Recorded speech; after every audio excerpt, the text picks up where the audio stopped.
ফার্স্টে বলছে যে the some of page numbers of A chapter in a book is 75।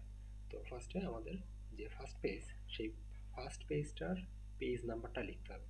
তো ফার্স্ট পেজটা যদি এইটা হয় এ হয়, ফার্স্ট পেজ নাম্বার এটা হচ্ছে এ, তাহলে সেকেন্ড পেজ নাম্বারটা কত? A plus one. থার্ডটা কত? A plus two. তারপরটা এ প্লাস থ্রি। আর ফাইনালি এ প্লাস ফোর। তাহলে টোটাল সামেশন কত হবে? এটা আসবে 5a প্লাস 10। এটা ইকুয়াল টু কত? এটা হচ্ছে 75, টোটাল পেজ নাম্বারের সামেশন। তো তার মানে কি, এখানে যদি আমি ইকুয়েশনটা সলভ করি তাহলে এ এর ভ্যালু আসে কত? 75 মাইনাস 10 ডিভাইড বাই 5, তার মানে 65 ডিভাইড বাই 5। এখানে আসে হচ্ছে 13। তো এখানে যে 13 ভ্যালুটা আসছে এটা কি? ফার্স্ট পেজের ভ্যালুটা, ফার্স্ট পেজের পেজ নাম্বার। তার মানে কি এ প্লাস ফোর কত? ফাইনাল পেজের পেজটা কত, কোন পৃষ্ঠায় শেষ হয় এটা বলছে চ্যাপ্টার এন্ডে। চ্যাপ্টার এন্ড কত? A plus four. A plus four হওয়া মানে 13 প্লাস ফোর।